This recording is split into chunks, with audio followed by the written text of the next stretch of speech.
이렇게 귀한 자리 초대해 주셔서 너무 감사드립니다. 예. 네, 지금 여기 한 사람이 지금 여기 누워 있는데요. 여기 네모난 칸 보이시죠? 네모난 거를 한번 이제 10배, 이제 10배를 좀 확대해가지고, 확대가 아니라 이제 축소죠. 축소.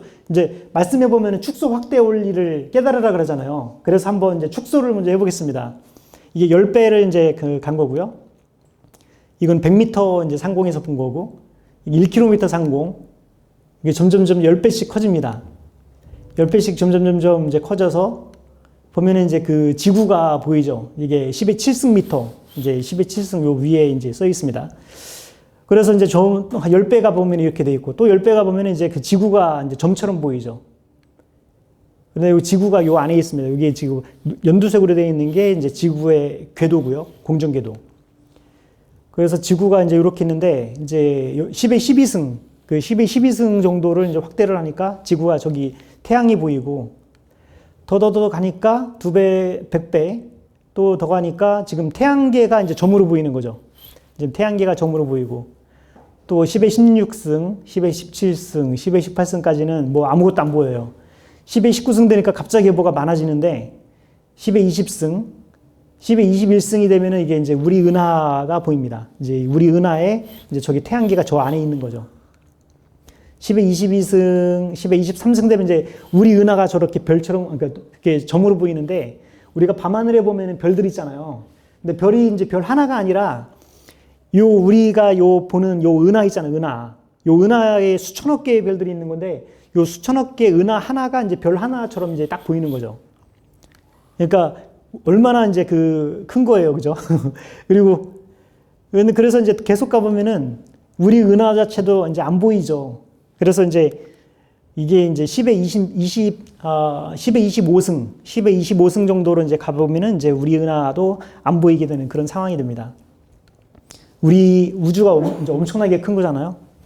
근데 이제 이거를 이제 다시 확대해서 들어가 보겠습니다. 확대해서 들어가 보게 되면은, 10-1승, 10-2승, 그러니까, 10-3승, 이제 밀리미터 단위로 이제 1mm.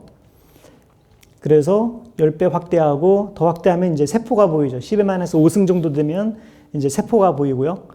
세포 10배 확대하고 세포 표면이고 10배 더 이제 10-7승, 10의 7승을 확대를 하면 이제 DNA가 보이기 시작합니다.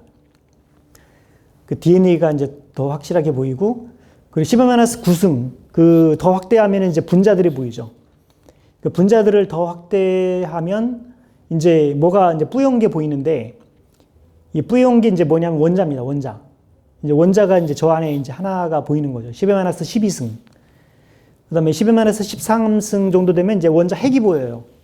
여기 이제 원자 핵이고, 10-14승. 그리고 10-15승 되면은 원자 핵 안에 저런 식으로 이제 이런 식 색깔이 좀 돼 있잖아요. 근데 이거 이제 쿼크라고 불러요. 쿼크. 원자 핵 안에 이제 들어가 있는 입자가 우리가 쿼크라고 하거든요. 쿼크가 강하게 이제 물려 있어요. 그런데 이제 종교에서 이제 우주를 얘기를 하는데, 제가 이제 종교에 대한 책을 쭉 읽어보니까, 종교에서 우주의 기원을 말하는 거는 크게 보면은 불교계가 있고요. 불교계는 이제 힌두교랑 불교는 이제 같이 이제 이렇게 있고, 그 다음에 기독교계, 이제 이슬람교, 기독교, 뭐 유대교, 이제 이런 기독교계가 있어요. 근데 기독교 계열의 종교에서는 태초 창조설을 얘기를 하고 있어요. 하나님이 태초에 천지를 창조했다. 이제 이렇게 얘기를 하고 있고, 뭐 불교나 힌두교나 이제 그런 쪽에서는 윤회설.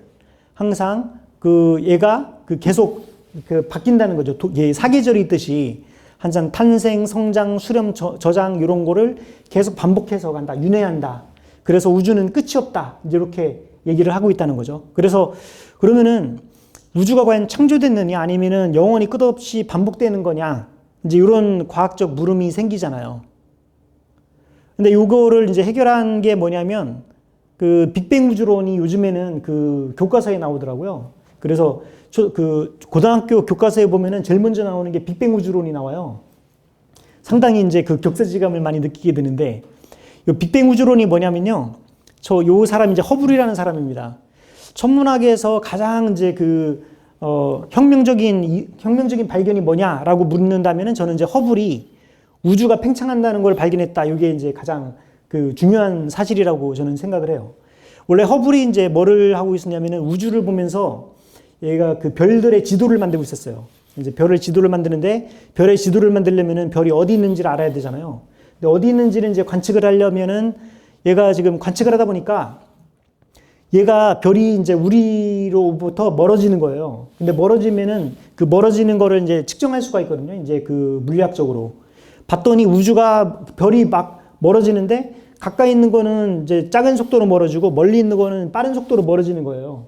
그거는 이제 우리가 생각해 보면 풍선을 이제 훅 부르면 이게 멀리 있는 것일수록 우리가 이제 운동장에 이제 사람이 서 있어서 그 한 팔 간격으로 벌려 그러면 이제 이렇게 하면은 옆에 있는 사람은 한 팔만 가면 되지만 멀리 있는 사람은 막 뛰어야 되잖아요. 이제 그것처럼 이제 우리 우주가 뭔가 팽창을 하고 있다는 거죠.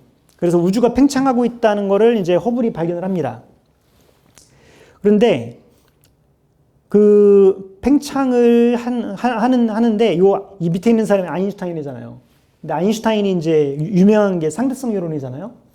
근데 상대성 이론에서는 뭐라고 이제 이 사람이 이제 그 상대성 이론이 한마디로 뭐냐면요. 시간과 공간의 물리학이에요.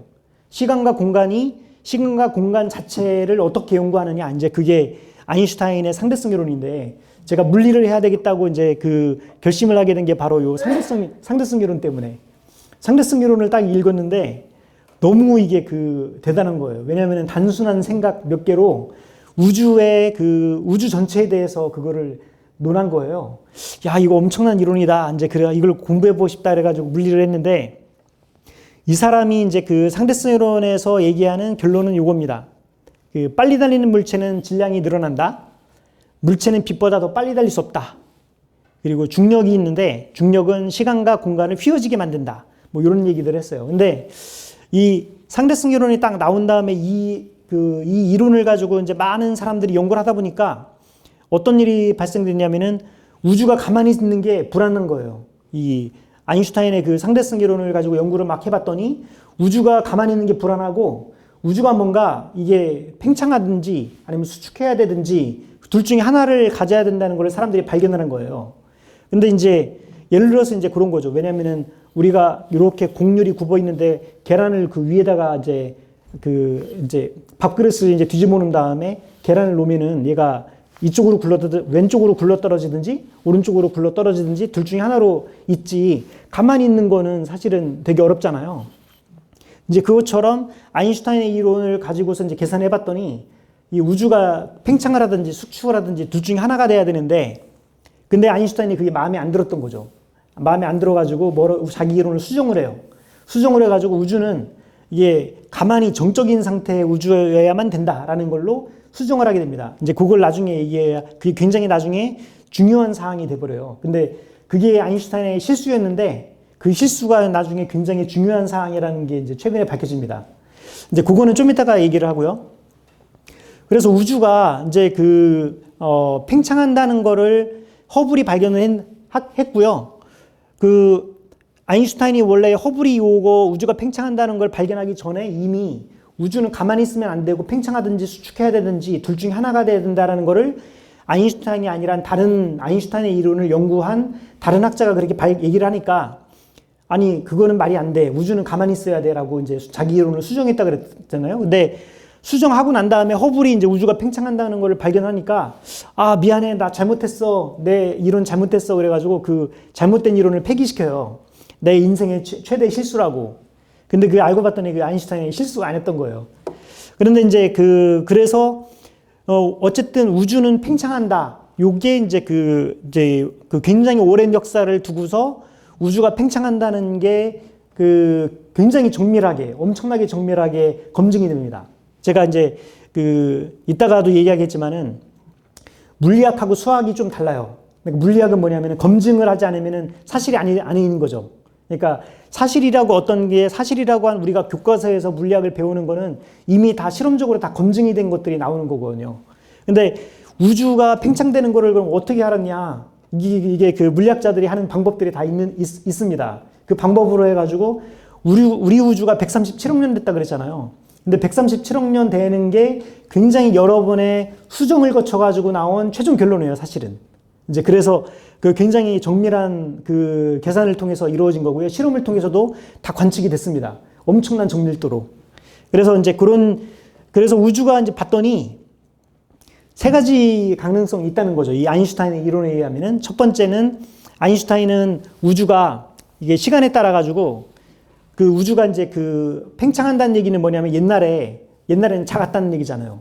우주가 옛날에는 작았다가 얘가 팽창을 해가지고 얘가 터진 거죠. 그걸 이제 빅뱅이라고 얘기를 하는데, 그런데 그렇게 생각을 하면은 그 세 가지 가능성이 있어요. 세 가지 가능성이 있는데 우리는 에너지가 보존된다고 배웠잖아요. 근데 이 우주가 엄청나게 크잖아요. 우리 우주가 엄청나게 크고 그리고 별들도 엄청나게 많고 걔네들의 에너지가 한 곳에 모여 있다고 생각하면은 진짜 상상도 못하게 엄청난 그 에너지가 이제 거기 안에 들어가 있는 건데, 걔가 여기서 이제 빵 터졌는데 우주가 이제 쭉 가다가 얘가 그 지금 평형 상태에 쭉 그 돼 있든지 아니면 우주가 쭉 가다가 어느 순간에는 이제 팽창을 멈추고 다시 이제 수축을 해가지고 이쪽으로 가서 다시 여기서 모여서 다시 빵 터지고 이게 반복될 건지, 아니면은 팽창을 해가지고 얘가 영원히 계속 팽창될 건지, 세 가지 중에는 하나일 거잖아요.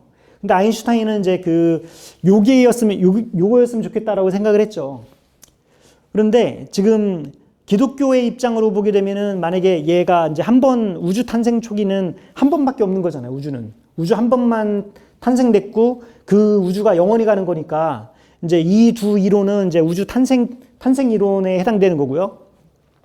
우주가 이제 지금은 팽창하고 있지만 어느 때 되면 얘가 다시 수축을 해가지고 이게 그 수축했다가 다시 빵 터지고 이렇게 되면은 윤회설에 맞는 거죠.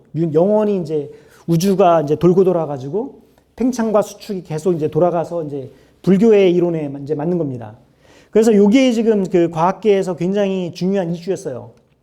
그래서 거기에 대한 이론들이 많이 나왔는데요. 그 결론이 2011년에 나왔습니다. 2011년 전이죠, 사실은. 2011년에 이제 노벨상을 받았는데 그 이전에 이제 이 사람들이 요 세 명, 펄뮤터, 휴미트, 라이스라는 사람이 그 연구를 막 했을 적에 뭐라고 이제 그 결론을 내렸냐면은 우주가 한번 여기서 이제 빵 하고 터졌잖아요. 우주가 터진 다음에 급팽창을 해요, 얘가. 왜냐면 에너지가 너무 이제 커져가지고 이게 팽창 속도가 이제 빛의 속도보다 더 빠르게 그냥 팽창을 확 갔다가 지금은 우리가 어디에 살고 있냐면은 지금 여기에 지금 살고 있는데 얘가 팽창됐다가 지금 어느 순간에 얘가 가속 팽창을 하고 있다는 걸 발견을 하게 돼요. 얘가 가속 팽창을 하더라.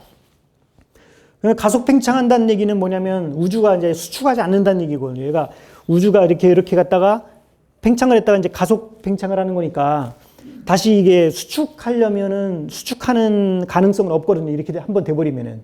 그 아인슈타인의 이론에 의하면은 얘가 중력에 의해 가지고 중력이 많으면 많을수록 공간을 휘게 하는데 이렇게 되면은 중력이 약해지죠. 계속 중력이 약해지니까 우주 팽창은 그냥 계속적으로 팽창할 수밖에 없어요.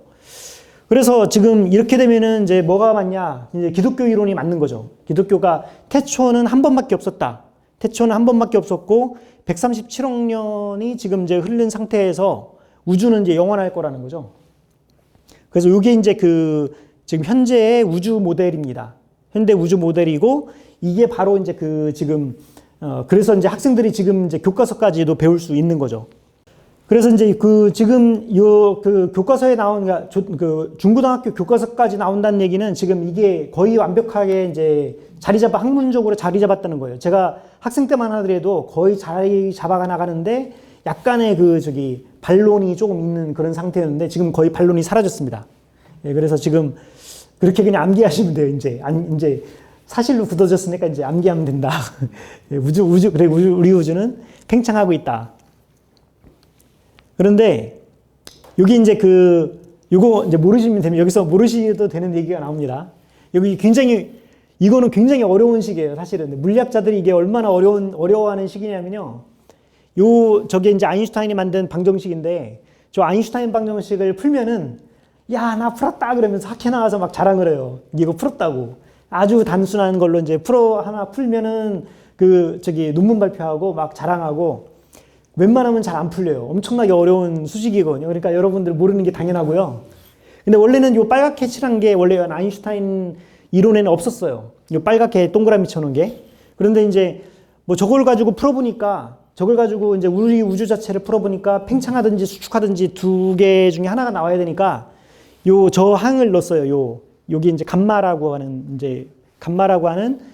저거를 그냥 집어넣은 겁니다. 이유도 없어요. 그냥 이유 없이 그냥 집어넣으면은 우리 우주가 이제 팽창하면은 우리 우주가 가만히 정적으로, 그러니까 예를 들어서 내가 이제 이렇게 커지면 여기서는 저기 감마에서는 작아지고 얘가 작아지면 여기는 커지고 하는 일종의 그냥 임의의 상수를 그냥 집어넣어 버렸어요. 그래서 저걸 우주 상수라고 얘기하거든요. 근데 우주 상수인데 저거를 이제 아까 요 세 사람이 노벨상 받았다 그랬잖아요, 요걸. 그래서 요걸 가지고서 이 아인슈타인 이론하고 비교를 해보면은 요 상수가 얼마만큼 작으냐면요. 10의 마이너스 120승. 이거는 거의 무지막지하게 이제 엄청나게 작은 값이잖아요.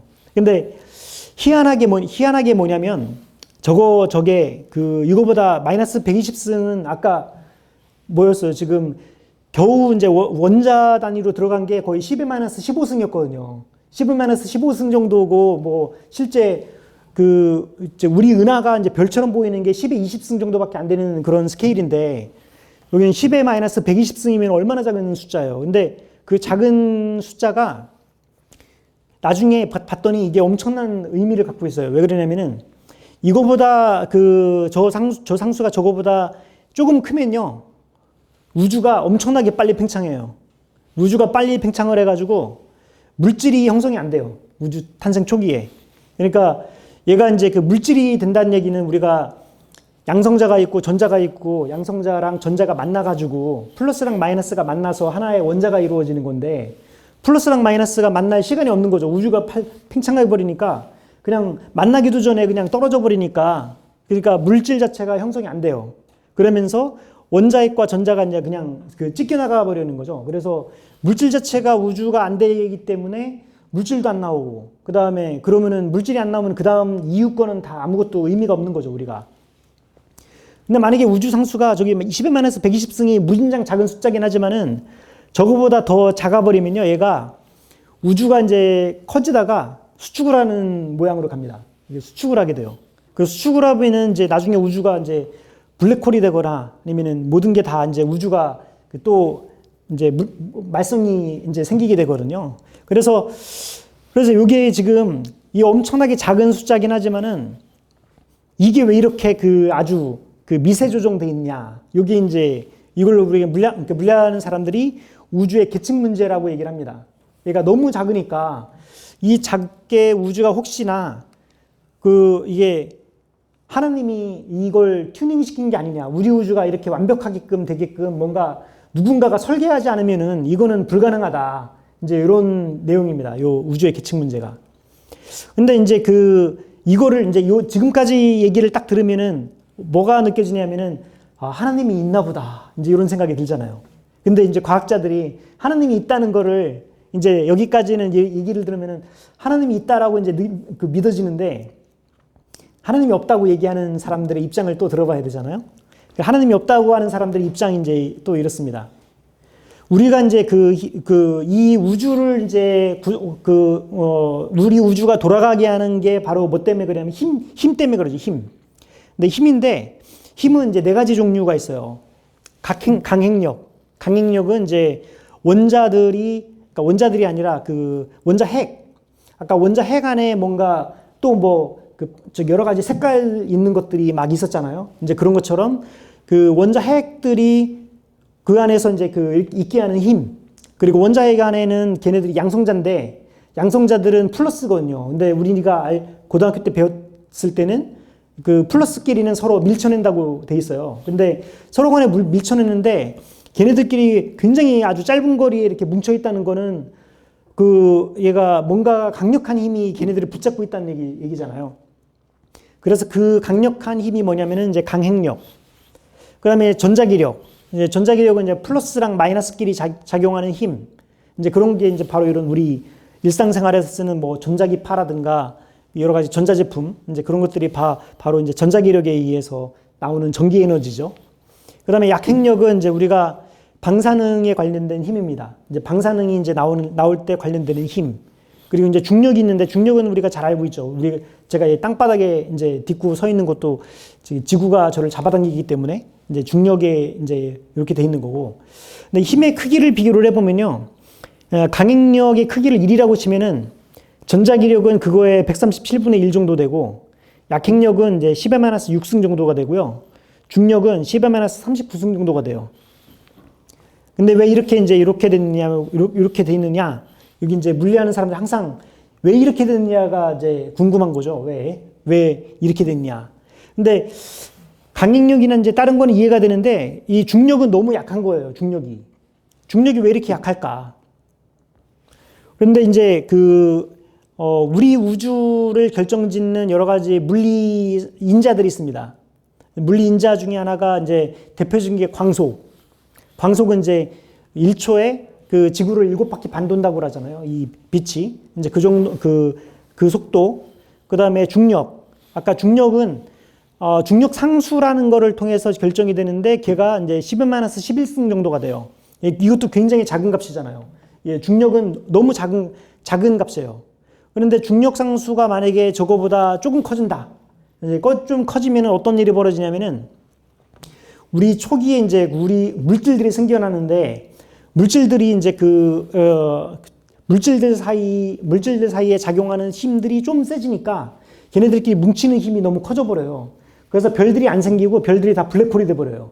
그래서 다 블랙홀이 돼 버려 가지고 은하라는 게 별로 안 생기고 그냥 우리 우주는 그냥 다 블랙홀로 그냥 가득 차 있게 되는 거죠. 근데 만약에 얘가 중력 상수가 이것보다 10배 정도 더 작다. 그러면은 은하 자체가 안 생겨요.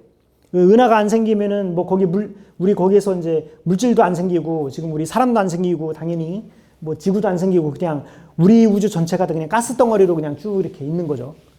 그래서 이 중력 상수가 왜 이렇게 물질이 형성되기에 적합하게끔 저렇게 딱 너무 작은 값인데 저렇게 작은 값으로 왜 돼 있냐. 이제 놀라운 거죠.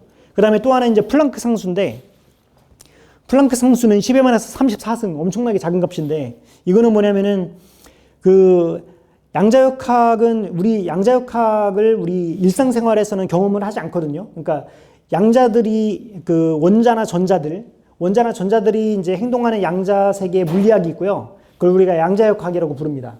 그리고 우리가 이제 살아가는 이런 거시 세계의 그런 역학을 뉴턴 역학, 그냥 우리 고전 역학이라고 부르는데 그 물리학이 완전히 다르거든요. 근데 고전 물리학으로 가면은 굉장히 물리학이 안정해요.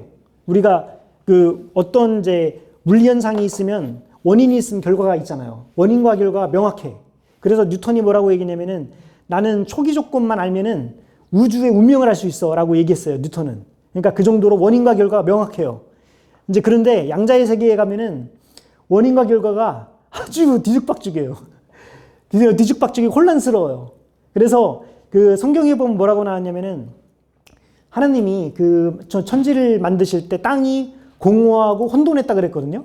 혼돈했다는 게 무슨 의미를 갖고 있냐면은 우리 우주가 이제 양자의 세계처럼 아주 작은 점에서 시작했기 때문에 아주 작은 스케일로 가게 되면은 이제 플랑크 스케일의 그 정도 상태가 되니까 우주 자체가 아주 혼돈스러워요. 원인과 결과가 없어. 원인과 결과가 뒤죽박죽이 돼버려요. 나는 원인이 하나인데 결과가 막 여러 개가 나타나고 우리는 하나의 원인이 있으면 결과는 하나가 나와야 되고 바로 1대1 대칭이 돼야 되잖아요. 내가 밥을 먹으면 배부르야 되고 내가 물건을 떨어뜨리면 떨어져야 되고 이게 모든 물리법칙이 동일한데 양자역학으로 가면은 그런 게 다 없어져 버려요. 그래서 굉장히 복잡해. 그래서 양자역학이 그래서 어려운 거예요. 그런데 이게 굉장히 작기 때문에 우리 우주가 안정하게 될 수 있는 거고요. 이게 이제 만약에 스케일이 잘못돼 버리면은 우리 이 거시세계 자체가 이제 인과율이라 그러는데 원인과 결과가 막 뒤죽박죽 돼 버리면서 이제 거시세계가 안정화되지 않는 거죠. 이제 그런 일이 벌어지게 돼요. 그 다음에 이제 미세구조 상수인데 미세구조 상수는 원자랑 전자가 잘 붙어 있게 하는 힘을 조절을 해요.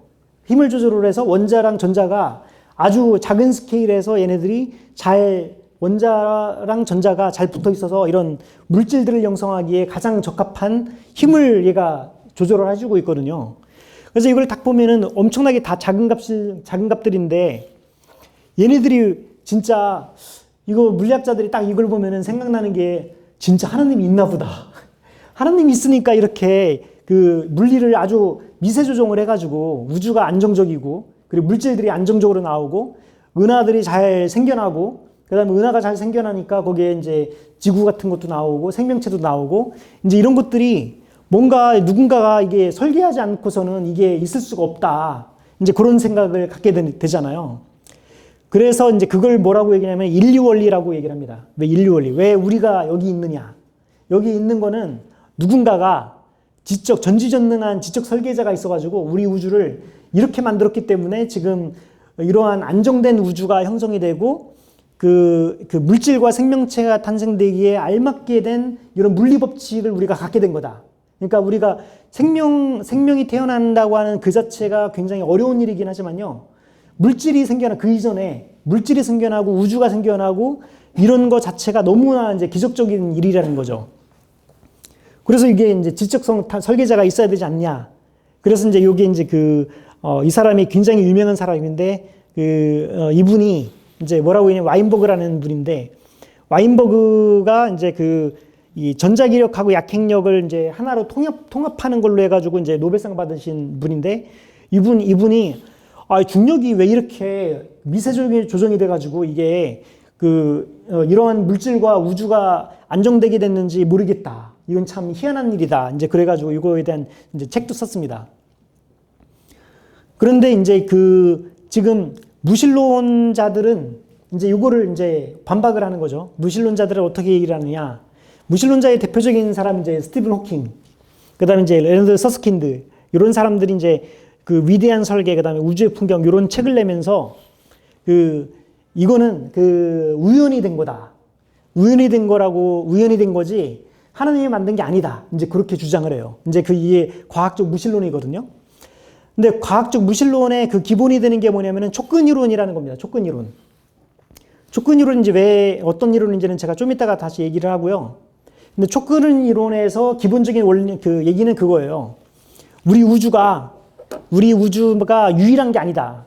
우리 우주가 유일한 게 아니라 우리 우주 바깥에는 거의 무한대에 많은 우주가 또 있다.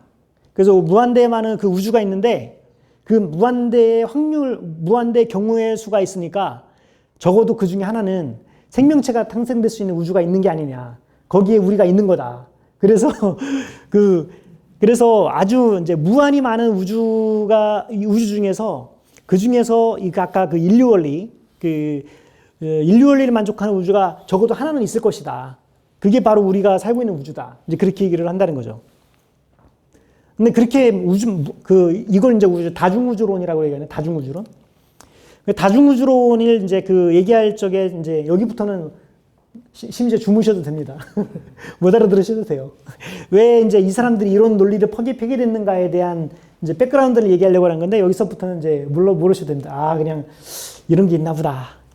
근데 아까 이제 원자 핵이 있었는데 원자 핵이 이제 다 우리가 알고 있는 거 양성자, 전자 이제 이런 거를 다 해봤더니 요건 제가 좀 이따가도 이제 얘기하려고 그러는데 얘가 우리 물질의 근본이 요걸로 이게 이렇게 돼 있다라는 거를 설명을 했어요. 이게 뭐냐면은 물질은 이제 크게 두 가지 종류가 있어요. 이제 무거운 것, 그러니까 양성자나 중성자 이런 거는 무거운 원소들이고요.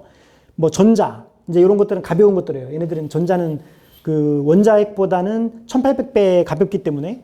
근데 이런 거 보면은 이제 여기 설명해. 이게 무거운 원자들은 크게 세 종류가 나눠 있어요. 세 종류. 1세대, 2세대, 3세대. 여기도 1세대, 2세대, 3세대. 그리고 두 개로 또 짝을 지어요. 얘네들 항상 두 개씩 짝을 지어서 두 개씩 짝을 이뤄서 움직이고요. 그리고 두 개씩 짝을 이루는데 1세대, 2세대, 3세대로 종류가 이제 각각 역할이 달라요. 근데 얘네들이 물질의 종류가 엄청나게 많은데 그 엄청나게 많은 종류가 이렇게 1세대, 2세대, 3세대로 돼서 두 개씩 움직이더라. 그리고 크게는 이쪽에 이제 무거운 원자들은 이런 거, 가벼운 원자들은 얘네들 이제 이렇게 두 개씩 이렇게 두 파트로 나눠지는 거. 근데 얘가 그 물리학에서 가장 정확한 이론이 바로 이제 물리학의 표준 모형입니다. 사실은 이게 엄청나게 정확하거든요. 이게 여기서도 이제 이런 걸로 만들어져 있다라고 얘기하는 게 표준 모형인데, 근데 문제가 뭐였냐? 중력을 아까 힘이 네 가지가 있다 그랬잖아요. 힘 네 가지. 근데 힘이 네 가지가 이제 강행력, 약행력, 그리고 전자기력, 중력, 이제 이런 게 쓰는데, 아까 와인버그가 아까 이 사람이 한 일이 전자기력하고 약행력을 하나로 통일을 한 거예요. 그러니까 이게 무슨 소리냐면은, 우리가 원래 우주가 딱 탄생될 적에는 그러니까 아인슈타인이 이제 상대성 이론으로 상대성 이론 발표하고, 그 다음에 아인슈타인이 굉장히 훌륭한 이론들을 많이 발표를 한 다음에 죽기 전까지 무슨 일을 했냐면요. 아인슈타인이 하나님을 믿었거든요. 원래 이제 유대인이잖아요. 근데 교회를 안 다녔을 뿐이지 하나님을 믿었습니다. 그래서 하나님이 있다고 한다 그러면은, 하나님이 있으면은 우주가 탄생될 적에 이렇게 물리학이 이렇게 복잡하게 만들지 않았을 것이다. 하나의 원리로 만들었을 것이다. 그래서 하나의 원리가 있을 거고, 이제 그 하나의 원리에서 뭔가 계속 우주가 막 이렇게 진화를 거치면서 여러 가지 복잡하게 물리학이 변했다. 그래서 근본의 물리학이 있을 것이다. 하나님이 우주를 처음에 만들었을 적에 만들었던 근본의 물리학이 있을 것이다. 라고 얘기를 했습니다. 그걸 이제 뭐라고 얘기하냐면 대통일 이론이라고 얘기해요. 대통일 이론. 그 대통일 이론을 한다고 하는 건 뭐냐면, 이론 하나로 물리학 전체를 다 설명할 수 있는 이제 그런 이론. 이제 그런 게 이제 물리학자들의 이제 꿈이죠. 이제 그게 되면 이제 모든 것을 다 설명하는 모든 것의 이론이 돼버리니까. 그래서 그걸 모든 것의 이론이라고 얘기합니다. Theory of everything. 그런데 그 중에서 요 와인버그가 한 일이 전자기력하고 약행력이라고 하는 거를 하나의 원리로 만들어 버렸어요. 그래서 이제 그걸로 노벨상을 받은 거고요. 그러니까 그렇게 했고, 그 다음에 이제 강행력도 이제 그런 식으로 해버렸고, 그래가지고 아까 강행력, 전자기력, 약행력을 하나의 원리로 이제 설명하는 거는 성공을 했어요. 성공을 했는데, 문제는 뭐냐면 중력이 너무 작은 거예요. 중력이 힘이 너무 작아가지고 중력을 그걸 설명을 못해. 그래서 그래서 모든 것의 이론을 만들고 싶은데 모든 것의 이론을 못 만드는 거죠. 그래서 모든 것의 이론을 이제 막 연구를 하다가 갑자기 이제 어떤 사람이 나타나가지고 이제 이런 얘기를 합니다. 입자들이 이렇게 있는 게 아니라, 이런 입자들이 이렇게 쿼크로 있는 거, 이거보다 더 미세하게 가면은 얘네들은 그냥 입자가 아니라 그냥 에너지야, 에너지 끈이야 라고 얘기를 하는 거죠. 그래서 에너지 끈인데, 원래는 입자가 아니라 사실 이제 에너지가 진동을 하는 거에 따라 가지고 어떻게 진동하느냐에 따라 가지고 물질들이 이렇게 다양하게 나오게 된다라고 하는 게 이제 촉근 이론입니다. 그래서 에너지 끈, 그래서 이 사람들이 이제 얘기하는 건 저 뒤에도 기타가 있는데, 기타에서 이제 이게 도레미파솔라시도 이제 우리가 음계가 있듯이, 물질들의 진동하는 거에 따라 가지고 이런 물질들이 나온다라고 이제 주장을 했어요. 근데 이게 그냥 막무가내식 주장은 아니고요. 이거를 주장한 사람들은 주로 이제 수학을 가지고서 이제 연구를 했습니다. 수학을 가지고서 막 이제 했더니, 얘네들이 진동을 해야 되는데, 아까 이런 거를 가지고서 물질들을 설명을 하려면은, 요 진동하는 게 우리가 지금 살고 있는 공간은 3차원 공간에서 살고 있거든요. 그러니까 3차원 공간이라는 게 전후, 좌우, 상하. 이제 요거가 있으면은 우리가 어디 물체가 어디에 있다라는 게 정확하게 정의가 되잖아요. 예를 들어서 비행기가 날아가고 있다. 어느 시각에 경도, 위도, 고도 이제 딱 주어지면은 네 가지 조건만 딱 이제 주어지면은 비행기의 궤적을 알 수가 있잖아요. 이제 그것처럼 지금 이제 그걸 4차원 시공간이라고 얘기를 하는데, 우리는 이제 4차원 시공간에 있는데, 얘네들은 지금 봤더니 우리 우주가 4차원 시공간에 있는 게 아니라 11차원에서 움직여야 된다. 아니면은 7차원에서 움직여야 된다. 막 그런 식으로 고차원 우주가 돼야만이 이런 게 되는 거예요. 고차원 우주가 돼야만이. 그러니까 이제 수학적으로는 우리 우주가 이제 4차원의 시공간이 아니라 고차원 우주도 가능한가 보다. 수학적으로는 가능한가 보네. 이제 이런 생각을 갖게 한 거죠. 그래서 그럼 우리 우주가, 이 사람들이 얘기하는 그거죠. 우리 우주가 처음에는 11차원에서 태어났는데 차원이 갈라져가지고 이 거시세계는 4차원 시공간으로 가고 나머지는 쪼그라들어가지고 원자 핵 안에는 얘네들이 이제 그 7차원으로 들어가 버렸다는 거죠. 그래서 4차원은 팽창을 하고 7차원은 수축을 했다. 그게 이제 이 촉근 이론하는 사람들의 이제 주장입니다. 그러면은 이렇게 생각을 하니까 아니 그러면은 우리 우주가 굳이 이렇게 4차원의 시공간을 갖고 있는 거가 아니라 그러면은 뭐 무한 차원도 있을 것이고 수학적으로는 그냥 뭐 마음대로 생각할 수 있으니까요. 그래서 우리 우주 말고 바깥쪽의 우주도 있을 수도 있지 뭐 그러면은 그리고 차원이 1차원, 2차원, 3차원만인 그 4차원 시공간만 아니라 뭐 6차원, 7차원 뭐 그런 차원이 다른 우주가 바깥에도 있을 것이다. 그럼 많이 우주가 있겠네. 이제 이런 얘기를 하게 되는 거죠. 그러면은 이제 우리 우주 바깥에도 많은 우주가 있다. 이제 그게 이제 호킹의 이론입니다. 스티븐 호킹. 스티븐 호킹의 이론이 이제 바로 그런 거고요. 그런데 이제 얘네들이 그래서 이걸 이제 평행우주론이라고 얘기해요. 평행우주론. 그럼 우리 우주 바깥쪽에 이제 우주가 굉장히 많으면은 그 우리 바깥쪽에 우주가 많은데 얘네들이 아까 빅뱅이라는 걸 써서 어떻게 설명하냐면은 빅뱅이라는 것이 아무것도 없는 상태에서 진짜 아무것도 없는 것에서 갑자기 빵 태어난 거잖아요, 에너지가. 그런데 그거를 어떻게 설명하냐면은 우주가 여러 개가 있는데 이 우주가 그 서로 충돌을 하는 거죠, 서로. 이 바깥쪽의 우주가 서로 충돌을 하는데 우주가 빵 충돌을 하면 거기서 빅뱅이 생긴다는 거예요. 그런데 이제 그거를 이제 이론으로 만들어서 이제 평행우주론입니다. 그런데 요거를 이제 그리고 또 하나가 이 사람이 이제 왜 이 이론을 물리학자들이 이제 막 또 열광을 하기 시작을 했냐면은 이거를 했더니 아까 그 중력이라는 게 원래는 통합이 안 됐다 그랬잖아요. 중력만 빼고 나머지는 다 통합이 됐어요. 그런데 중력이 통합이 안 됐는데 왜 통합이 안 됐냐면 중력이 너무 약해. 중력이 10-40승 정도로 굉장히 약하니까 이거를 어떻게 통합이 안 되는 거예요. 그런데 이 사람들은 또 어떻게 얘기를 하냐면 중력이 왜 약하냐. 다른 것들은 중력이 이렇게 그러니까 모든 게 다 끈이라 그랬잖아요. 강행력이나 뭐 약행력, 전자기력 같은 경우는 진동이 이렇게 닫혀 있어요. 우리 우주 안에. 이 우리의 우주 안에 갇혀져 있는 그런 진동으로 얘네들이 이루어져 있는데 중력은 얘가 이렇게 다른 거는 이렇게 우리 우주 안에 붙어 있는데 얘가 이렇게 떨어져 있어가지고 이렇게 독립적으로 얘네가 닫혀 있어가지고 얘네들이 이 우리 우주 안에 갇혀 있는 게 아니라 중력은 다른 우주, 이 고차원의 우주로 이동할 수가 있다. 그래서 얘네들은 실제로 약한 게 아니라 약해 보이는 거다. 중력은. 이제 그렇게 얘기를 하면서 이제 중력의 힘을 그렇게 되면 이제 중력이 약한 게 아니라 중력의 힘도 나머지 세 개의 힘 정도의 크기로 얘네들이 다룰 수가 있으니까 중력을 통합할 수 있겠다라는 생각을 하게 된 거예요. 그래서 중력을 통합한 이론을 실제로 만듭니다. 그걸 만들었는데요. 그게 이제 위튼이라는 사람이 이제 요 촉근 이론을 근데 지금까지 얘기를 이렇게 들어보면은 황당무계하잖아요. 어떻게 보면 황당무계 진짜.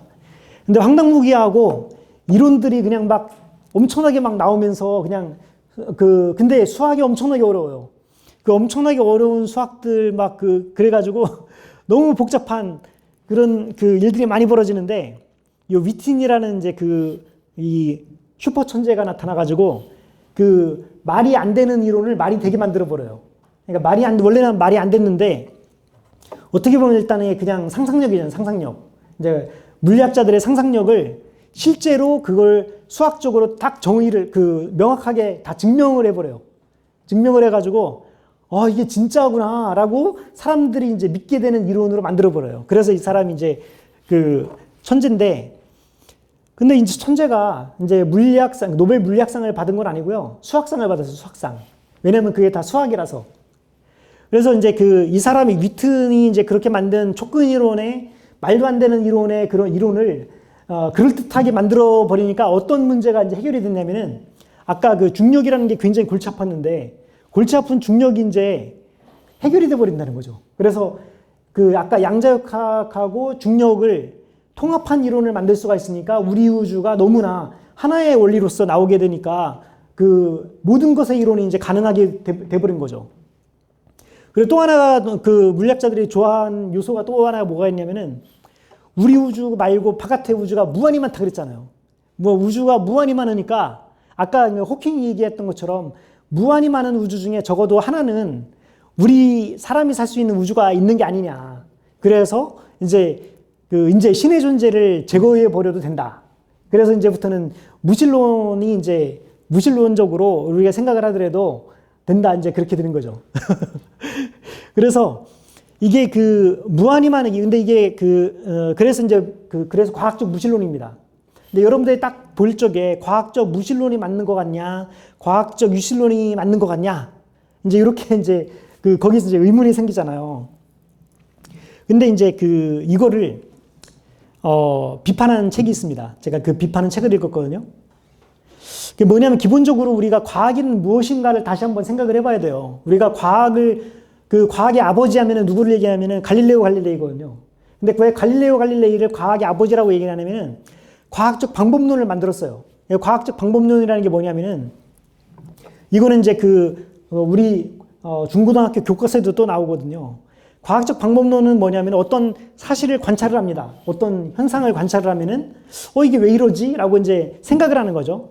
그러면은 요게 이렇게 되는 게 아닌가라고 모델을 세워요. 가정을 세우고 이거를 이제 이론적으로, 보통 이론적으로는 뭐 여러 가지 수학을 쓰는 거죠. 수학적 방법론을 통해서 모델을 세우는 거를 이제 수학적으로 이제 계산을 해요. 그럼 계산한 다음에 실험을 한번 해보는 거죠. 실험을 해가지고 이론하고 맞춰봐요.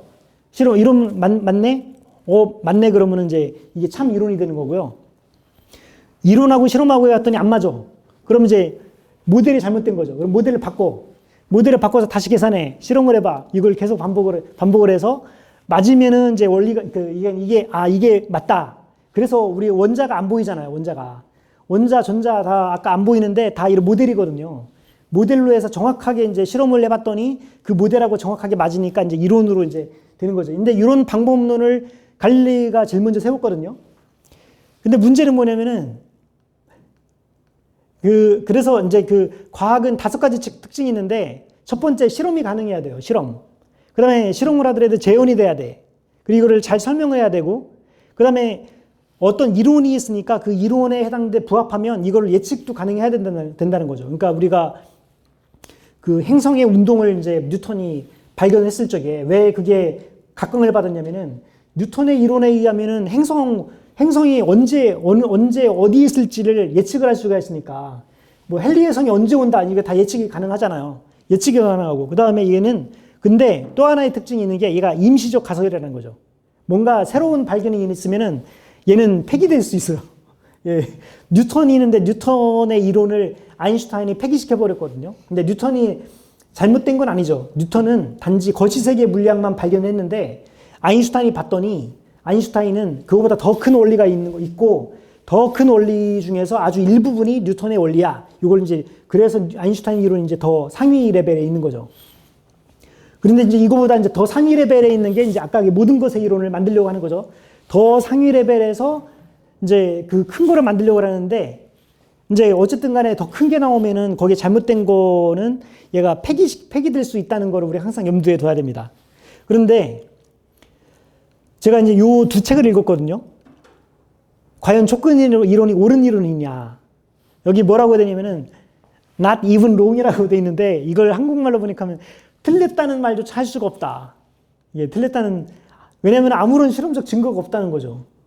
그 다음에 실험적 증거가 없으니까 사실 어떻게 보면 우리가 그 교과서에 나오는 거는 다 실험적으로 검증을 했다 그랬잖아요. 빅뱅 이론도. 우주가 어떻게 생겨났고, 우리 우주 탄생 초기에는 우주가 어떻게 됐고, 그 다 예측을 했는데, 예측하고 실험하고 맞으니까, 이론이 된 건데, 이거는 우리 우주 바깥에 뭐가 있다고 막 얘기를 하니까, 우리 우주 바깥에 뭐가 있는지 어떻게 알아요, 그걸. 그러니까 아무런 실험적 증거가 없어요. 그리고 또 하나 이게 틀렸다는 거를 우리가 생각할 수 있는 게 뭐냐면요. 제가 이제 물리학에서 가장 완벽한 이론이 뭐냐면은 표준 모형이라고 얘기를 했어요, 아까. 표준 모형. 그 원자가 이제 둘둘둘씩 해서 이제 있는 그 표준 모형의 가장 완벽한 모형인데 촉근 이론을 가지고서 이거 표준 모형을 이제 그 하면요. 원래는 얘가 원래는 뭐 이렇게 변수라고 그러는데 변수 그러니까 이렇게 튜닝을 하잖아요. 튜닝. 우리 라디오 보면 라디오는 이게 주파수를 맞춰가지고 딱 맞으면 이제 튜닝이 되면은 거기서 소리가 나잖아요. 라디오에서. 이제 그것처럼 물리학이 아까 인자들 있잖아요. 중력상수 뭐 그런 물리 상수들을 튜닝을 해서 이제 지금 현재 우주를 설명을 해야 되거든요. 근데 튜닝을 할 때 그 튜닝되는 거를 이제 그 튜닝 파라미터, 그러니까 채널이 아까는 초대 표준 모형은 이게 채널이라고 하는 게 몇 개 안 돼요. 아까 봤듯이 중력상수, 미세구조상수 뭐 몇 개만 되면은 우리 우주 전체를 설명할 수 있는 물리량들이 이제 나오는데 촉근 이론 가지고 표준 모형을 하려면은 105개가 필요한 거예요. 채널이 105개가 필요한 거야. 그러니까 이거는 맞을 수밖에 없는 이론이에요. 맞을 수밖에 없어. 왜냐면은 그냥 때려 맞추면 되니까. 그러니까 이거는 저게 뭐냐면 우리가 수학에서 보면은 어떤 문제를 풀다가 보면 답이 하나가 딱 나오잖아요. 그럼 그게 답이잖아요. 그런데 얘는 답이 엄청나게 많이 나와. 답이 엄청나게 나오니까 그 중에 답이 있다는 거예요. 그러니까 그거는 맞을 수밖에 없는 거죠, 사실은. 답이 엄청나게 많이 나오니까. 거기에 답을 무슨 이론이든지 다 때려 맞출 수가 있어요. 이 촉근 이론은. 그래서 모든 것의 이론이거든요. 뭐든지 다 때려 맞출 수가 있다는 거는 다 잘못된 거죠. 이게 잘못된 거예요. 이게 모든 게 다 답이 된다라고 하는 거는 답이 없는 거나 마찬가지라는 얘기죠.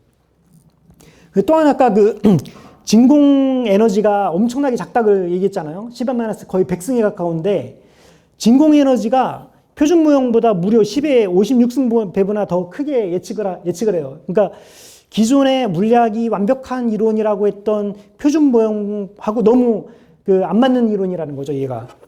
그래서 이 두 책을 보고 나서 촉근 이론이 과연 이거는 틀렸다는 말조차 할 수 없는 이론이다. 그래서 이거를 이제 촉근 이론이 나왔을 때 파인만, 그 다음에 글래시오, 그리고 프리딘, 굉장히 유명한 물리학자들인데 이 사람들이 무슨 얘기를 했냐면요. 파인만은 이제 들어보신 분도 있을 것 같긴 한데 이게 물리학자 중에서 이제 전자기학을 양자역학하고 통합시킨 사람이 이제 파인만이라는 사람이거든요. 요즘 늙은 물리학자가 촉근 이론을 배격하면 바보 취급을 받기 십상이지요. 하지만 바보 취급을 받는다고 해더라도 할 말은 해야 있어요. 촉근 이론은 완전히 엉터리입니다. 촉근 이론은 100% 허튼 소리이고 명백하게 잘못된 방향으로 가고 있는 중입니다. 이론과 실험이 완전히 따로 노는데도 여전히 촉근 이론이 옳다고 주장합니다라고 얘기를 했어요. 그러니까 얘가 이제 아까 보는 것처럼 이론하고 실험하고 전혀 맞지 않고 이게 그냥 상상 속에서만 이론인데 더군다나 우리 우주 바깥에 무슨 우리 우주가 많이 있다고 그러는데 이게 맞는지 틀린지조차 검증할 수가 없는 이론이라는 거죠. 그 다음에 아까 와인버그랑 같이 노벨상 받았던 이제 글래시오라는 사람은 끈 이론의 심각한 문제는 끈 이론이 자연에 대한 기본적인 전제를 흔들어 놓았다는 점이다. 왜 공간이 10차원이냐? 이유는 간단하다. 다른 차원의 공간에서는 끈 이론이 성립하지 않기 때문이다. 그러니까 그냥 이거는 때려 맞추기식 이론이지 이거는 전혀 물리학의 이론이 아니라고 이제 얘기를 하고 있는 거죠. 그 다음에 촉근 이론을 이제 선구자인 프리딘이라는 사람이 얘기했어요. 끈 이론은 배경 시공간의 문제 때문에 완전히 실패한 이론이다. 끈 이론은 거시 물리학을 설명하지 못할 뿐만 아니라 어떤 물리량도 예측하지 못한다. 아까 물리학에서는 중요한 게 예측을 할 수 있어야 된다고 했잖아요. 근데 얘는 예측을 못해. 왜냐하면 모든 게 다 맞다고 하니까. 현실 세계와 관련하여 아무 지식도 창출하지 못하는 이론은 무가치하다. 이제 심지어 촉근 이론의 창시자가 이제 이런 얘기를 했어요. 그래서 이제 여기서 근데 왜 아까 말이 안 되는 거를 말이 되게끔 만들었던 위튼이 물리학상을 받는 게 아니라 수학상을 받았다 그랬잖아요. 그 사람은 그냥 수학자인 거죠, 수학자. 근데 수학자인데 수학자랑 물리학자랑 근본적으로 다른 점이 있습니다. 뭐냐면은 수학자 칸토르가 뭐라고 얘기냐면은 수학의 본질은 자유에 있다라고 그래서 자유. 그러니까 자유라는 거는 수학자들은 그냥 마음대로 상상할 수 있다는 거죠. 마음대로 상상하고 그 상상한 것이 논리적으로 말이 되면 말이 되는 거죠. 그게 수학적으로 의미가 있는 거고. 근데 이제 수학적으로는 말이 된다고 하더라도 물리하는 사람들은 그 파인만이 뭐라고 얘기냐면은 이론이 실험과하고 맞지 않는다면은 그 이론에 배척되는 실험 결과가 발견되기 전까지 그 이론은 타당하다. 그러니까 이게 무슨 얘기냐면은 이론이 잘못됐어. 예를 들어서 이론이 잘못됐는데 막 해보다 보니까 실험하고 맞아요. 그러면 이게 이론이 맞는 거잖아요. 그러면 우리는 그걸 맞는 이론이라고 받아들이고 이제 교과서에서 배우죠. 그런데 이제 걔가 사실 맞는지 틀리는지는 몰라요. 사실은 아무도 모르는 거죠. 우리가 양자를 눈으로 본 것도 아니고 우주 탄생 쪽에 가본 것도 아니고. 그런데 만약에 이제 그 패러다임이라 그래가지고 과학이 더 발전해가지고 그 이론이 틀렸다라고 주장하는 새로운 발견이 나왔어. 그럼 이제 그게 이제 폐기되는 거죠. 그죠? 이제 그래서 기본적인 그 물리학자의 방식은 실험이 중요하다는 거예요. 실험. 아무리 훌륭한 이론이라고 하더라도 실험하고 맞아야만 된다는 거죠. 그래서 이제 그 인류 원리라고 하는 아까 그거를 생각을 하면 촉근 이론이라고 하는 거는 실험하고 일치하지 않기 때문에 그냥 이거는 그냥 어떻게 보면 종교예요. 종교고 더 이상 과학이 아니라는 거죠. 그래서 과학이라는 이름을 빌려가지고 그 그러니까 신의 존재를 배격한 대표적인 그 스티븐 호킹, 그 다음에 스티븐 호킹 이제 죽었잖아요. 근데 이제 호킹이나 서스킨드나 기본적으로 인정하고 있는 게 그거예요. 뭐냐? 이 우주는 놀랍도록 정교하다. 생명체가 탄생되기에 놀랍도록 정교하다. 상상도 못할 정도로 정교하다. 그런데 이제 그 이론을 물리하는 사람들의 입장으로 보면은 이거는 물리는 설계되었다고밖에 얘기할 수가 없습니다. 왜 그러냐면은 우리가 이제 생각을 해보면 아까 그 확률이 무지막지하게 이제 무지막지한 확률인데 예를 들어서 이제 어느 행성에 갔는데 거기에 컴퓨터가 있는 거예요. 컴퓨터가 딱 있어요. 그러면은 우리는 당장 뭐라고 생각하겠어요? 여기에 어떤 지적 생명체가 컴퓨터를 만들었네. 이렇게 생각을 하잖아요. 그게 자연적으로 나왔다고 생각을 안 하잖아요. 근데 그걸 확률로 한번 대충 계산해 보더라도요. 아무런 없는 상태에서 컴퓨터가 나올 확률이 거의 이 우주가 탄생될 확률하고 거의 비슷합니다. 거의 비슷해요. 사실 그게 무지막지한 확률이거든요. 근데 우리는 컴퓨터로도 만들어내고 이 각종 문명을 만들어냈잖아요. 우리가 지적인 그런 디자인을 했기 때문에 이런 게 나타나는데 아무것도 없는 상태에서 이런 게 나타날 확률이 아까 이 우주가 나타날 확률하고 거의 비슷해요. 그러니까 뭐냐면은 지적 창조자가 뭔가 설계를 해놓으면 충분히 가능한 확률이라는 거죠. 이런 확률이. 어렵지 않은 확률이에요. 지적 창조자가 있다고 하면은 너무나 쉽게 이런 우주가 나올 수 있는 확률이고요. 지적 창조자가 없다고 하면은 너무나 나오기 어려운 확률이라는 거죠. 이 확률 자체가. 그래서 이제 한 시간이 거의 다 됐는데, 아까 마지막으로 아까 왜 3에 대해서 얘기하겠습니다. 여기 3분설에 해당되는 얘기인데, 우리가 이제 3이 굉장히 안정해요. 왜 3이 완전수라고 이해하냐. 이제, 그냥 앞에는 인트로덕션이니까 넘어가고요. 근데 여기를, 아까 이제 그 얘기를 이제 하다가 요 얘기를 잠깐 하면, 과학적 발견이 이제 칼 포퍼라는 사람은 이제 과학은 발전된다고 얘기를 했고, 토마스 쿤은 과학은 전환된다고 얘기를 했어요. 이게 뭐냐면은, 포퍼는 그냥 계속 쭉 발전한다. 토마스 쿤은 과학은 전환된다. 이게 뭐냐면은, 패러다임이 확 바뀐다는 거예요. 뭔가 과학의 발전은 그냥 쭉 계속 개선되고 가는 게 아니라, 쭉 가다가 아예 판이 엎어져 버린다는 거죠, 얘가. 그래서, 근데 실제로 보게 되면요, 과학의 역학, 우리 우주의 역학을 어떻게, 처음에는 아리스토텔레스의 역학이 있었고요. 2세대에 이제 갈릴레오랑 이제 뉴턴의 그런 역학이 있었고, 그 다음에 이제 아인슈타인의 상대성 이론으로 이제 완성이 됐어요. 그러니까 1세대, 2세대, 3세대에서 완성이 돼요. 1세대는 아주 초창기, 그 다음에 2세대에서 이제 거시세계를 이해했고, 3세대에서 이제 완벽하게 이해를 한 거죠. 양자역학도 보면요, 1세대에서 이제 원자핵 발견하고 원자 모델이 나오고, 1세대 뭔가 원자라는 게 뭘까? 이제 그걸 탐색하는 시기가 있었고요. 2세대에는 이제 이걸 이제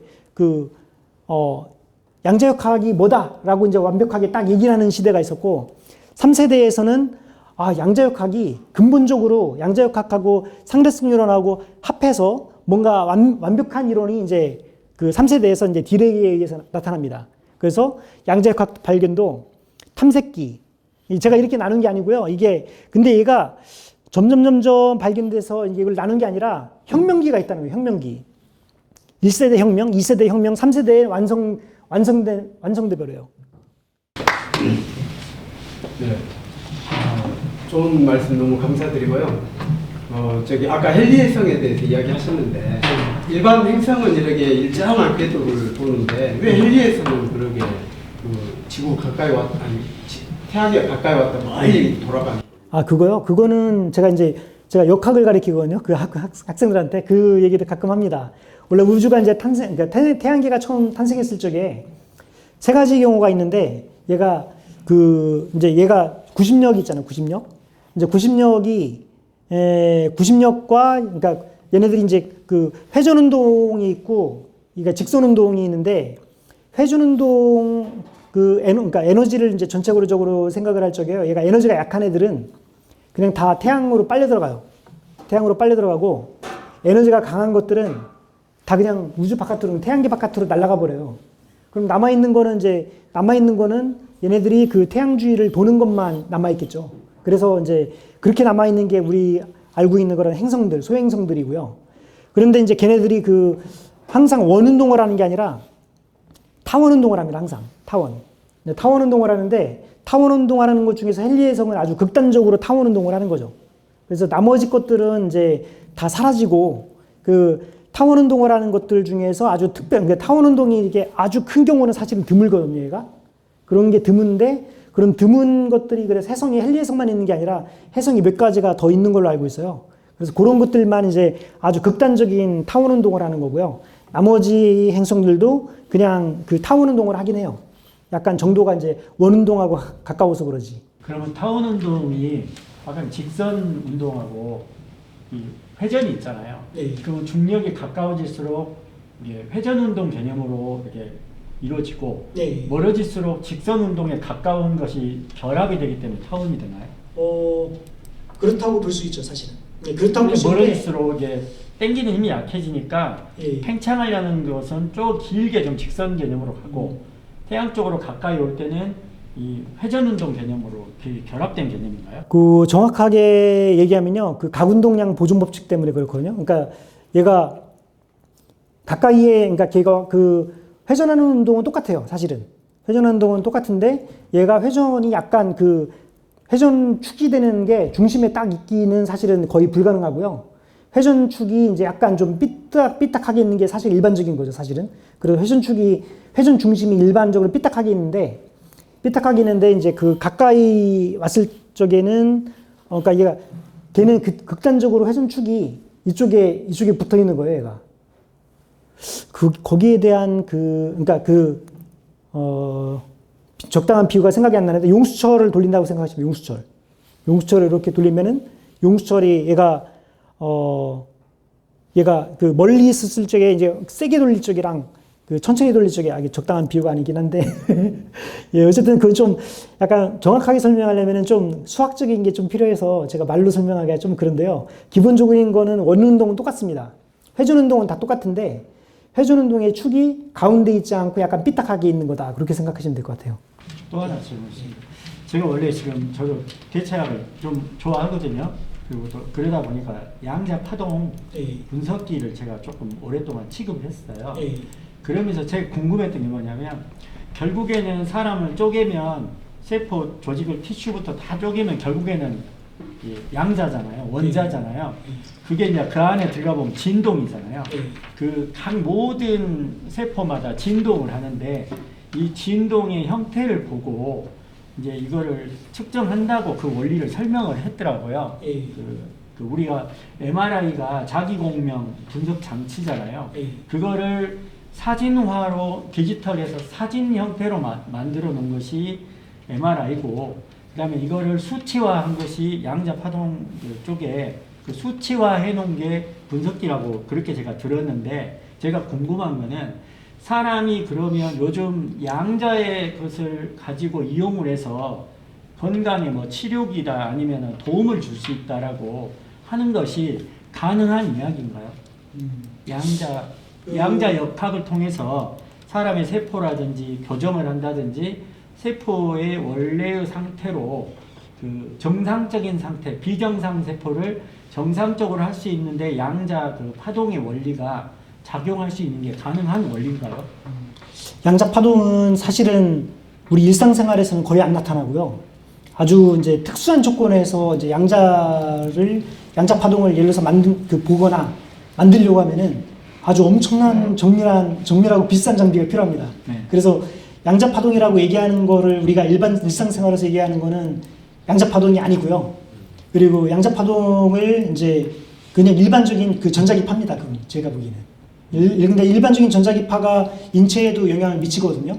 그래서 이제 실제로 이제 그런 거에 대한 의학적인 연구들도 많이 있고 뭐 그래서 근데 양자랑은 사실 상관없어요. 근데 이제 일반적인 전자기파가 어쨌든 생명들도 이제 다 전자기력에 의해서 세포들이 움직이는 거기 때문에 영향을 미치죠. 그러니까 전자파가 해롭다는 말이 그런 개념이죠. 네. 전자기파가 뭐 TV라든지 전자파가 강한 곳에 있으면 사람이 좀 영향을 받는다. 네. 그러니까 그런 이론에 가까운 거지 양자가 직접 사람에게 한다는 것은 조금 별개의 문제다. 예, 맞습니다. 그렇게 예. 이해하면 되겠습니까? 예, 정확합니다. 예, 예. 감사합니다. 교수님, 네. 우리가 고등학교 때 배울 때 그 원소 주기율표 배웠잖아요. 예. 100 몇 가지가 있잖아요. 그게 이제 제가 듣기로는 그 원소가 전 우주를 다 구성하고 있는 원소로 배웠거든요. 네. 그러면 그 원소를 쪼갤 수는 없나요? 그게 마지막인가요? 그 원소 주기율표 100 몇 가지가. 그러니까 그 원소보다 더 많은 거를 만들 수 있느냐 이제 그 말씀이신 거잖아요. 더 쪼갤 수 더 쪼갤 수, 더 쪼개는 거는 사실 의미가 없습니다. 왜냐면은 양성자가 한 개 있으면 수소, 두 개 있으면 헬륨, 세 개 있으면 리튬 뭐 이런 식으로 해서 쭉 이제 순서대로 온 거기 때문에요. 뭐 거기서 2분의 1로 쪼갤 수는 없는 거라서요. 예, 그래서 이제 순서대로 쫙 이제 해서 만들어진 게 이제 지금 주기율표고요. 대신에 이제 그거보다 더 큰 거를 만들려면은 이제 인공적으로밖에 못 만들어요. 더 큰 거를 이제 원자량이 더 큰 거를 만들 수는 있긴 한데 이제 그거를 이제 굉장히 만드는 거 어렵고요. 쪼개는 거는 사실 의미가 없어요. 왜냐면은 가장 잘게 쪼개진 게 수소기 때문에. 그걸로 그러면 지금 모든 우주가 다 형성돼 있어요.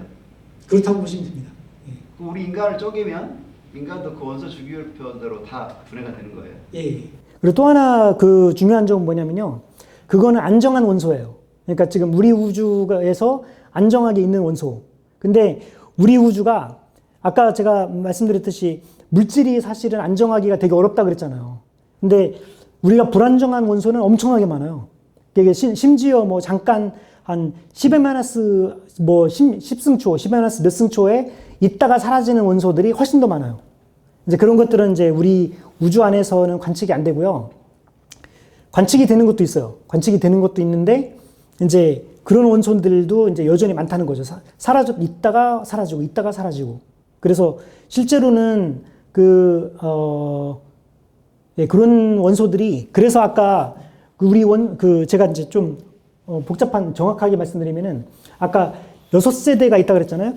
둘, 세 세대. 근데 1세대에 해당되는 원소로 만들어진 거, 아까 업코크, 다운코크로 만든 1세대로 만들어진 게 지금 우리가 살고 있는 물질들이고요. 2세대, 3세대는 굉장히 불안정한 물질들이어서 우리가 관측이 안 돼요. 그건 주기율표상에 안 들어가 있어요. 주기율표상에 안 들어가 있고 우리 우주 바깥에 에너지가 많은 뭐 은하 중심부라든가 아니면은 뭐 그런 데 있잖아요. 그런 에너지가 많은데 생겼다가 사라지는 그런 원소들이 아까 2세대, 3세대 원소들이에요. 우리가 살고 있는 거는 1세대 원소들로만 구성되어 있는 걸로 되어 있습니다. 2세대, 3세대 그 원소들을 암흑 에너지라고 하나요? 암흑 에너지는 좀 달라요. 그러니까 암흑 에너지는 암흑 물질이 있고 암흑 에너지가 있거든요. 예. 암흑 물질은 저는 이제 거기에 대해서도 할 말이 많은데 암흑 물질은 뭐냐면 이제 우리가 뉴턴이 태양계의 운동을 완벽하게 설명을 했잖아요. 근데 태양계 운동을 뉴턴으로 완벽하게 설명을 했는데 근데 그거를 이제 은하계를 관측을 해봤더니 은하계는 뉴턴의 원리를 안 따르는 거예요. 그러면 이제 거기서 이제 고민이 빠지죠. 뉴턴의 원리가 태양계에만 적용되고 그 은하계로 가면은 이론이 잘못된 거냐? 그렇게 얘기할 수도 있잖아요. 그런데 이제 그게 아니라 이제 뉴턴의 원리는 그대로 맞고 뭔가 우리 눈에 보이지 않는 아무 물질이 있어가지고 걔네들이 중력 영향을 미쳐서 우리 은하의 운동이 이제 그렇게 되는 게 아니냐. 그렇게 설명하는 이론이거든요.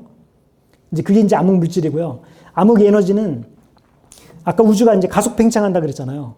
가속 팽창하려면 뭔가 팽창 에너지가 있어야 되는데 그 에너지가 뭐냐? 그게 이제 그게 암흑 에너지라는 거죠. 그게 두 가지입니다. 근데 여기서 예. 성경에 그 흑암과 혼돈과 공허 상태에서 하나님께서 창조한 게 나오는데, 그래서 뭐 빛이 들어가면 빛이 있었고 쭉 나오는데, 사실 그 흑암과 혼돈, 이게 흑암에서 빛을 또 혼돈에서 질서를 공허하다는 것은 어떤 사랑이 없고 생명이 없으면 공허한데, 그런데 생명의 역사, 사랑의 역사를 이제 저는 그렇게 이해를 했거든요. 근데 어떤 우주의 어떤 그런 만물의 창조 원리도 보다 아까 이렇게 양자역학의 세계에서는 원인과 결과가 분명치 않아가지고 이제 많은 얘기가 많이 나오는데, 고전 물리학의 세계에서는 이제 분명하다고 이렇게 했는데, 보다 그러니까 어떤 그 차원이 낮은 세계, 표현을 차원이 낮다고 표현하기가 좀 그렇긴 한데, 그런 차원이 낮은 세계에는 보다 흑암과 혼돈과 공허의 상태가 있는 경우가 많고, 거기서 하나님의 창조가 계속 진행되어서 보다 더 차원 높은 세계로 이렇게 갔을 때는 보다 질서 잡히고 균형 잡힌 세계, 그래서 더 분명하게 알 수 있는 세계. 이게 쉽게 말하면 사람 마음은 너무너무 사람 마음이 다양해서 참 이렇게 질서가 안 잡히는 게 많은데, 우리 생활은 그래도 어느 정도 이렇게 하면 안 되고 이렇게 하면 된다는 건 질서가 잡히잖아요. 이제 그런 것들은 더 쉽게 알 수 있는 것처럼 우주의 세계도 하나님께서 그런 식으로 이렇게 창조한 것이 아닌가. 저는 이제 그런 생각을 해보는데 어떻게 생각하십니까? 아, 예, 동감하고요. 기본적으로 물리학에서 입장으로 보게 되면은 우주가 이제 딱 탄생될 때는 양자역학의 영향을 많이 받고요. 우주가 이제 커지면 커질수록 이제 고전역학의 영향을 받거든요.